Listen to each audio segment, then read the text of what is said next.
I guess all this and drafted too worth the wait. Yeah, it was definitely worth the wait. All the heartache I went through last year and a little bit the year before, it's all turned out. I mean, when I saw my name, I lost control, couldn't even see straight, so I was so happy. So just seeing my name was all worth it, and being here, God's blessed me to be a part of this team, and the position that we're at right now, it's all worth it. You got drafted pretty high. I mean, how'd that make you feel?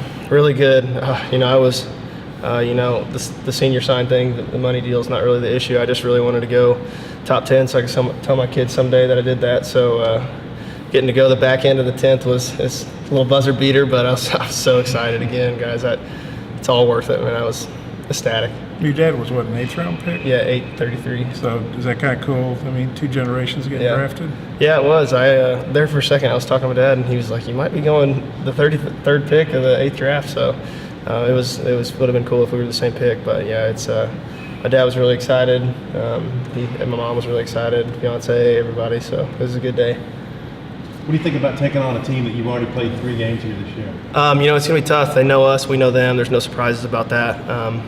We've done well in our series against them, but we know how good of a team they are. They got a lot of really good guys, a lot of guys that were drafted, and we're gonna have a big test this weekend. It's gonna be fun. You did well on a cold day. In fact, there wasn't a whole lot of runs scored. What was the difference you think for you that day? I think the whole doubleheader thing. I've always done well at doubleheaders because you can it's a long day, you get a lot of at-bats, and I think that I was actually kind of coming off a little bit of a slide from there. So the cold day it didn't bother us, and it was a good day. I think you had one of your home runs after getting hit, right? Am I right about that? Well, I got hit in the first game, and the second game, in the 8th, I hit the second home run. So.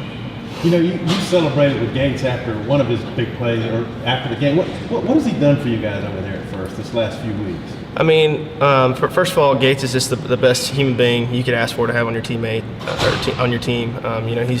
He's a guy that always celebrates you before he celebrates himself, and a lot of people learn from him, and I've learned a lot from Gates, and he's selfless, and just for him to come on and after his kind of tough season, it's been huge, and that's why we're all so happy for Gates and every success that he has. You think he's got some more hits in that bat? Who, Gates? Yeah, absolutely. His nickname's Mr. June for a reason. Carson, what have you seen Blaine improve on this year after he came back, and then what's the security level like for you guys when he's out there on an opening game? Man, I just think that from this year and last year, he had a lot of bulldog in him, but this year especially, he knows he's good, and he's going to go out there and show it. And just having a guy on there that doesn't back down from anybody it's great. Baseball's there's not a lot of security in baseball, but if you could say that there is a little bit, then I would say Blaine Knight has it for sure. And South Carolina was the only SEC team to beat you guys, or the last team to beat you guys at Baum. Yeah. What are your thoughts on that, playing a team that at least has proven they can win here? My thought, I guess, is just I know that they're not scared of us. They're not scared of our home record. This is a new season. This isn't what we did in the regular season. It doesn't matter a whole lot right now, other than that we get to play at Baum. So they're not scared. They're not looking at the record saying, "Oh crap, we got to come in here and play this." They're ready to take it to us. So we're going to be ready to match it. Carson, as well as you guys pitched in that series, they almost pitched as well. What do you make of their staff? They're great. They have Adam Hill. He was really good. He had electric stuff. Chapman threw really well against us that day. And then I think the Morris kid was the guy who I was really, really impressed by. So all 3 of those guys I'm sure we'll see, and they're going to be good. And like I said, this is not a cakewalk by any means. We respect them, and I'm sure they respect us as well. So it's going to be a hard-fought series. Dave Van Horn said that you guys are going to approach this like you do a weekend series in the SEC, but is that a lot easier said than done because of what is on the line here? I think it is. I think that that is what we need to be thinking. But with Omaha so close in our grips, it's hard to keep it in your to keep it clear of your mind. So it's going to be rowdy. I'm sure the fans are going to be great. They're going to be giving all they got. We're going to be giving all we got. So it's going to be a great series. You were there in 2015 in that dog pile. Right. The possibility of being able to do that again here at Baum Stadium, Yeah. your senior year, thought about that at all? Just just what I said earlier, it's a blessing that I wasn't taken last year and that I've had a chance to come back and be a part of this team. I'm so happy that everything that happened, and getting an opportunity to do that is huge. But we can't really think about that this first game. We really need to focus on just winning the first game and going out there and playing Hog baseball, and hopefully good things will go for us. Why are you a better hitter? I think I left my ego at home after last year, and I sought out a lot of advice from older guys like Benny, and I mimicked his hand pattern, and I think that I've learned a lot within hitting the ball early, fighting with 2 strikes, and I don't know. I think that I'm just an older guy, and I know what's going on a little bit, and the ego thing is really is big in my approach, and just all the people that's helped me along the line. When a brand new coach comes in here and you're a 22-year-old kid, sometimes it's easy just to say, oh, he doesn't know what he's talking about. But I just really wanted to focus on what Coach Thompson has taught me and take it to my game. And he's a huge part of how my success has been this year. What specifically has Nate done for you? We really focused on getting behind the baseball. I was a little bit in the zone, out of the zone, and so just keeping my barrel path through the zone has really helped me a lot.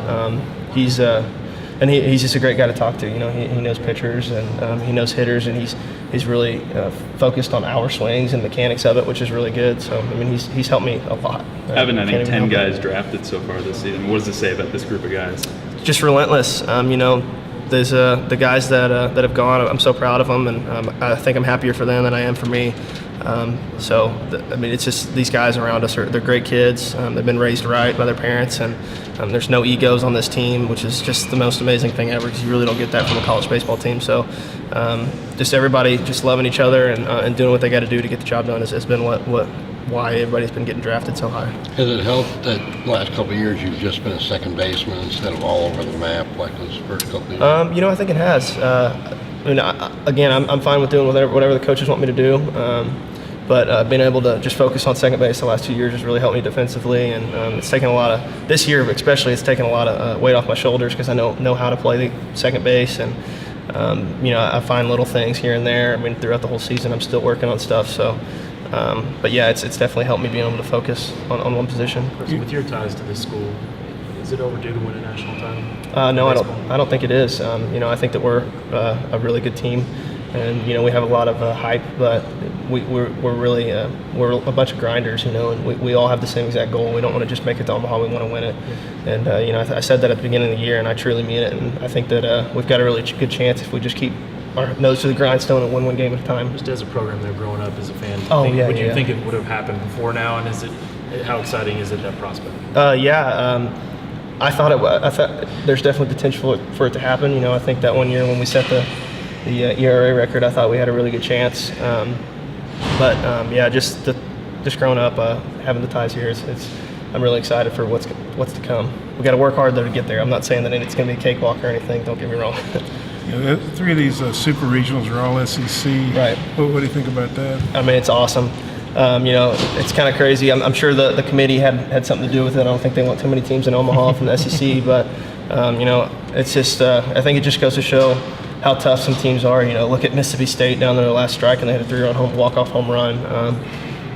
There's a lot of tough teams in the SEC, and no one's going to give you the game. So I'm really excited about the SEC as a whole and how good the conference has been this year. Yeah, I think when Mississippi State swept you guys to start, I think a lot of people were saying, "Man, how could that happen?" You guys were saying, "Well, we didn't have our best weekend. They're pretty good." Do you feel a bit vindicated now that they're in a super regional? Hey, they're a pretty good team. Yes and no. I think that we didn't have a weekend that weekend, but they are a really strong team.